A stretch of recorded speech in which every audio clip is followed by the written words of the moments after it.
जय माता दी, नमस्ते, प्रणाम। मैं मनीषा यादव अपने यूट्यूब चैनल अवधि गीत 4665 में आप सभी का स्वागत अभिनंदन करती हूँ। आज एक बहुत ही प्यारा देवी गीत गाने जा रही हूँ। बहुत ही धमाकेदार देवी गीत है।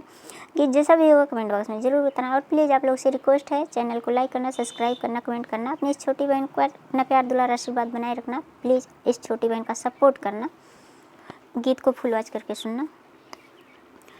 विंध्याचल से चलिया चला भवानी ठाड़ भाईना, देवी जमुना किनरवा ठाड़ भाईना, मैया जमुना किनरवा ठाड़ भाईना।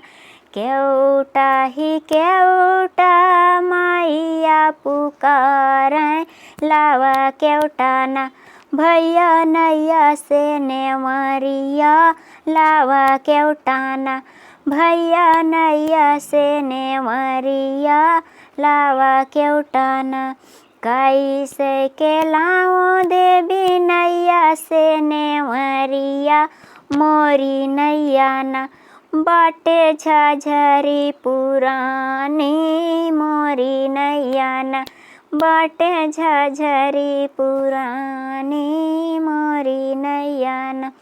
कई लाख देवी तमु से तनउआ, कई लाख न बाटे आहे तोहरी फौजिया, कई लाख न देवी तोहरी फौजिया, कई लाख न।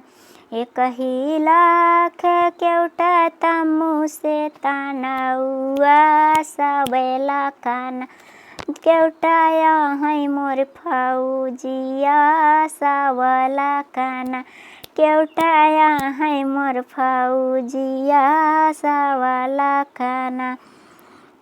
हमरे केवटिनिया का काऊ देबू देवी, हमै काऊ न देवी देबू बरदानवा, हमै काऊ न देवी देबू बरदानवा, हमै काऊ न।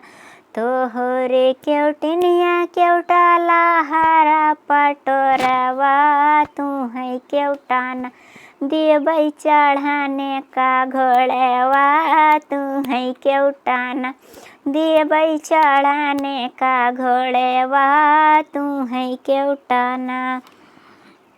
छोटी छोटी छोहरी का परवा उतारें, आपै माया न मारै गंगा में हिलोरवा, आपै माया न मारै गंगा में हिलोरवा, आपै माया न मारै गंगा में हिलोरवा, आपै माया न।